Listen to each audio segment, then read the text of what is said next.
Hello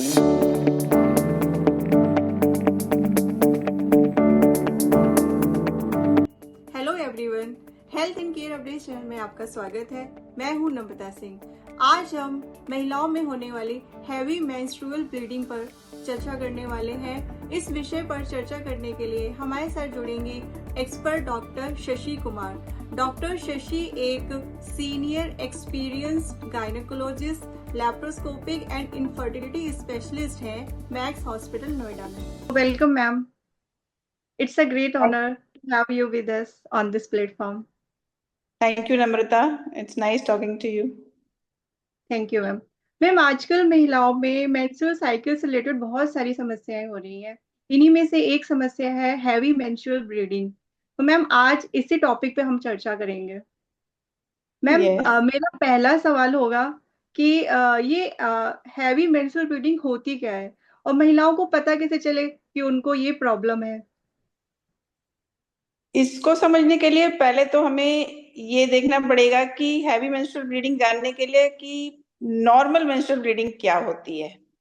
तो Yes, ma'am. Normal menstrual bleeding जो है उसकी जनरली ड्यूरेशन जो है वो 4 to 5 डेज होती है और मैक्सिमम 7 डेज तक हो सकती है। अगर उससे ज्यादा प्रोलॉन्ग्ड होती है तो इसका मतलब वो एबनॉर्मल है और हैवी है। दूसरा ये कि ब्लीडिंग का अमाउंट कितना होता है। तो जनरली रेंज जो है वो अबाउट 60 ml ब्लीडिंग एक मेंस्ट्रुअल साइकिल में होती है, जो कि करीब करीब बराबर है 4 टेबल स्पून के। तो उतना अमाउंट ऑफ ब्लड जो है वो एक मेंस्ट्रुअल ब्लीडिंग में एक महिला का लॉस होता है। ऑल्सो उसको जानने के लिए कि रेगुलरिटी कितनी है। तो एक पीरियड जो साइकिल है वो first day of menstrual period जैसे इस महीने का और नेक्स्ट डे का जो फर्स्ट डे है उसके बीच में 21 डेज से कम का गैप नहीं होना चाहिए। It should be minimum 21 days.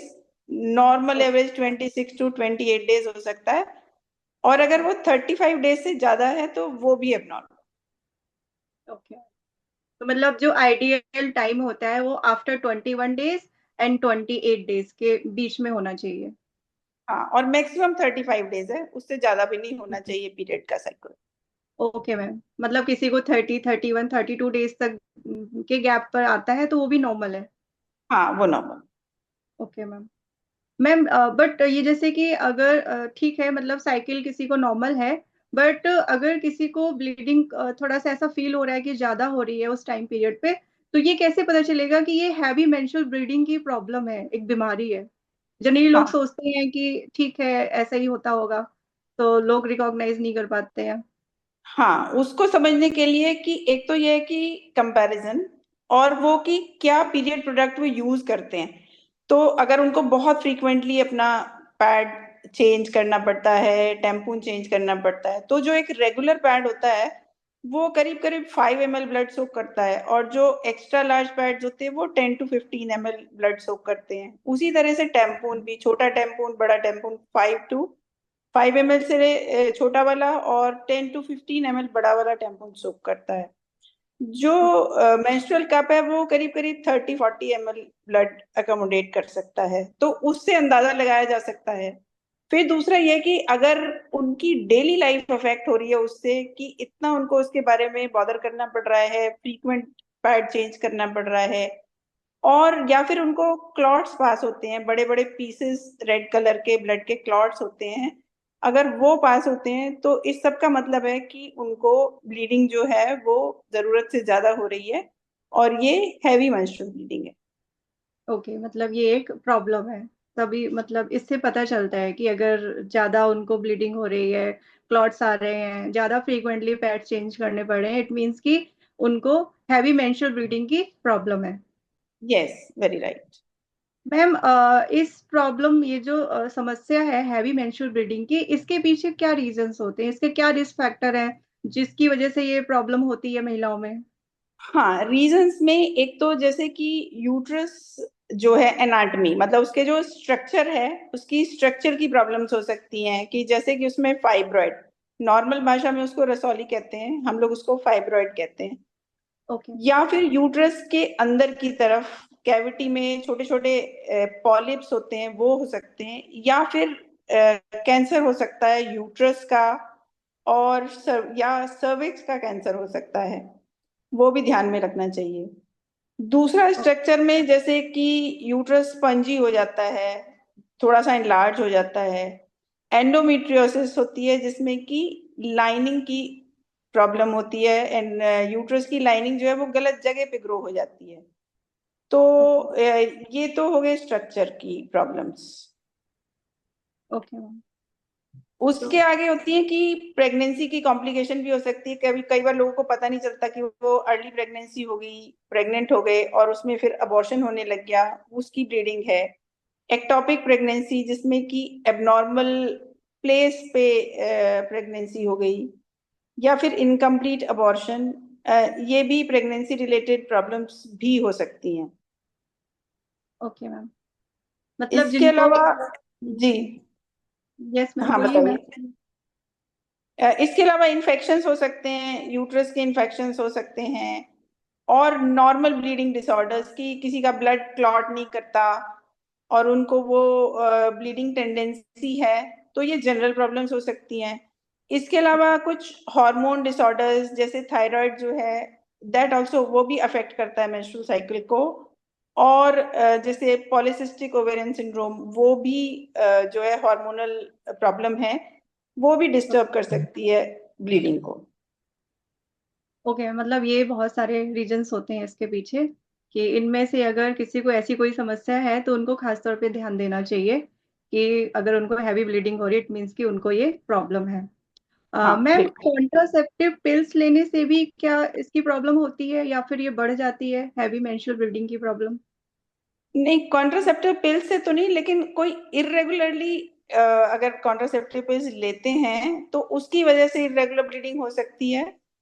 और दूसरा, कॉन्ट्रासेप्शन, जैसे कि कुछ लोग इंट्रायूट्राइन कॉन्ट्रासेप्टिव डिवाइस जैसे कॉपर टी वगैरह है, वो लगवाते हैं, वो यूज करते हैं, तो उससे शुरू के जो 2-3 महीने हैं उनमें ब्लीडिंग थोड़ी एक्सेसिव हो सकती है, पर वो धीरे धीरे स्टेबलाइज हो जाती है, और अगर वो अपने आप को समय दें तो वो ठीक हो जाती है।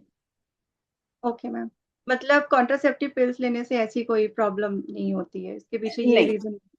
ओके नहीं। मैम, जिन महिलाओं को हैवी मेंस्ट्रुअल ब्लीडिंग की समस्या है, वो इससे कैसे बच सकती है? मैम, आप कुछ सुझाव देंगे उसके लिए, क्या उपाय कर सकते हैं, क्या प्रिवेंशन टिप्स होंगे आपकी तरफ से?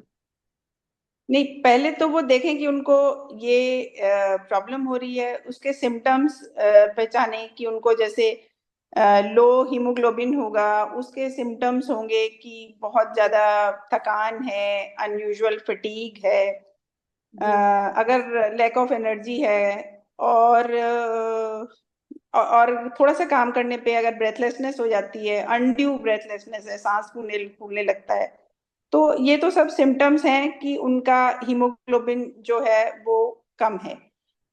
तो जी। इसका उनको ध्यान रखना है। उसके बाद उनको, हर किसी महिला को अपनी कैंसर स्क्रीनिंग करानी चाहिए, और अगर ये सब प्रॉब्लम्स हैं तो डॉक्टर के पास जाके अल्ट्रासाउंड कराना चाहिए, अपना complete blood count, haemoglobin test कराएं, आयरन के लेवल्स चेक करें, और अपने साइकिल को ट्रैक करना चाहिए कि कब उनका, आजकल सबके फोन में एप्स होते हैं कि उसमें साइकिल को ट्रैक करें कि कितने दिन ब्लीडिंग हो रही है, हैवी हो रही है, और कितने साइकिल जो है वो कैसा चल रहा है।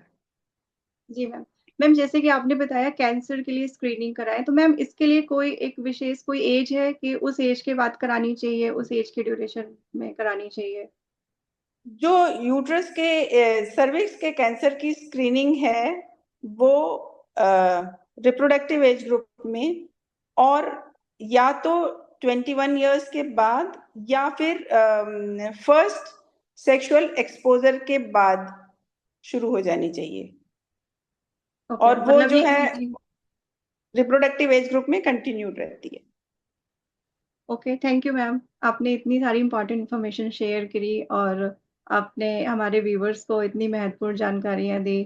Thank you so much ma'am for your time. And I hope कि हमारे व्यूवर्स, हमारी महिला व्यूवर्स को हैवी मेंस्ट्रुअल ब्लीडिंग से संबंधित सभी जानकारी अवश्य मिल गई होंगी, और इसके बाद भी अगर उनकी कोई क्वेरीज होती हैं तो वो आप कमेंट सेक्शन में जाके पूछ सकते हैं। एंड देन नेक्स्ट सेक्शन में हम फिर डॉक्टर शशि से हम बात करके उन क्वेश्चंस के आंसर जानेंगे। थैंक यू सो मच, धन्यवाद। सो व्यूवर्स, आई होप कि आपके सभी सवालों का जवाब मिल गया होगा। अगर अभी भी आपका कोई सवाल है तो कमेंट सेक्शन में जरूर पूछें। Thank you for watching. Take care of your health.